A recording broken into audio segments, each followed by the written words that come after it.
Hey, I'm Dominique with Washington Farm Bureau, and I just wanted to do a quick tutorial on how to fill out your OSHA 300 summary.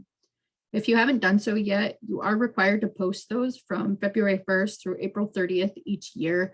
And we're at the end of January, so I'm hoping if you have any last minute questions, we can answer that right now. So first of all, I am working with my OSHA 300 log. This is where I'm going to get the information for my summary. This should be maintained throughout the year. As accidents happen, they should be entered in here within 7 days. I know sometimes things happen and we get behind or we miss things, or sometimes we don't know that it was a recordable case until later in the year. We just need to go back and update this as soon as possible. You can keep track of the individual accidents as they happen on this OSHA Form 301. You don't have to use this though. More often we see forms like this used, but if you have a folder of these and they're recordable cases that haven't been entered in your log yet, now is time to catch up and finish your log for the year. So let's walk through it real quick. First of all, we're looking at last year for 2021 for Washington State Farm Bureau in Lacey, Washington. Now, if you have multiple locations, if you want to, you can keep track of all of your accidents on a single log, but the summaries must be site specific. So those should only reflect the accidents that happened at that location. Now, we entered in here, we said that we had one accident that happened last year. We had a supervisor that slipped on some ice in the parking lot and hit his head. This was a workplace accident. We considered it a recordable case because it was a workplace accident that required more than first aid. So recordable it means anything beyond first aid. And even if the employee goes and sees the doctor, if the doctor only does like diagnostic tests and maybe puts on some butterfly bandages or something like that, we wouldn't put that on here because that's not beyond first aid. If the doctor prescribes anything or the employee has days away from work, that is considered recordable and that would be entered on here. So this one we decided was recordable, and that means that we continue on.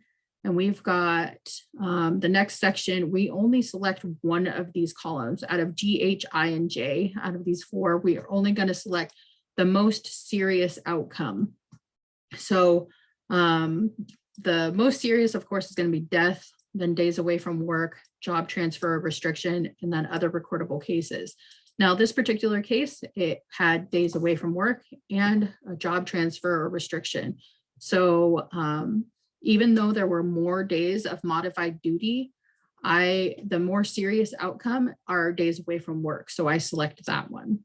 Then I continue on over here in columns K and L. This is where I put, we had 8 days away from work, and this individual had 14 days of modified duty. Then I continue on in section M. And again, I'm only going to select one of these. It's either going to be an injury, a skin disorder, respiratory condition, poisoning, hearing loss, or some other illness. And for this particular case, it's going to be, I'm going to mark that it was an injury. And then down here at the bottom, the nice thing about doing this in Excel is that it totals it for me. So if I were to add in, let's say we had another case with days away from work and add in the number of days, it totals it automatically for me. And it's fine if you're doing it pen and paper, you just have to do the addition yourself. Now down here on the totals, this is what I'm going to enter in the summary. And again, since it's in Excel, it actually does it for me. So if I come over here to the summary now, this is the OSHA 300A. You can see that there's already some numbers in here. So we didn't have any deaths, thankfully. Total number of cases with days away from work. We had one of those, and you can see that there's an H down here, and that's because it's coming from column H on my log. So that's where the summary is getting the information from. We didn't have any with job restriction or job transfer, no other recordable cases, and it's got the total number of days away from work, total number of modified duty days, and then total injuries and everything else. So we just want to make sure that everything on here adds up to the same thing that's shown on the totals for our logs. And then that's nice. That's nice and easy. It did all the work for me. You might want to double check if you have, quite a few, but hopefully not. And then we come over here, we make sure that we put in the right year, 2021, our establishment name, Washington Farm Bureau, and the address. Again, make sure that it's site specific. You want to put in your industry description and then your SIC or your NAICS. And if you don't know that, you can get this information. You can get your NAICS off of the Department of Revenue site. If you do a business lookup, you put in your company name and everything.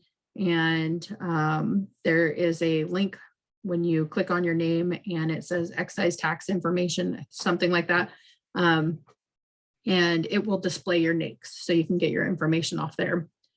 And then for annual number of employees and the total hours worked, you might have to talk to your HR department or get the hours worked off of your quarterly reports. And then do some math to figure out what the annual average number of employees was.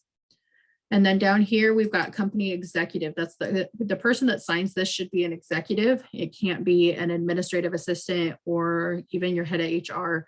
It's got to be, unless they're an executive too. But the purpose of this is so that at least once a year, an executive is actually looking and trying to identify trends for safety and health too. So this is formatted for a legal sheet of paper. You can print this off, have the executive sign it, and post it over there by your safety and health posters. And then you're in compliance for the year. Just a reminder that you only post the summary. The 300 log actually has confidential information on it. So this needs to be kept private. And then for everybody that has to do electronic reporting, you report this information off of your summary on the reporting website, and that is due March 2nd. If you need any information on that, let us know. We can help you with that as well.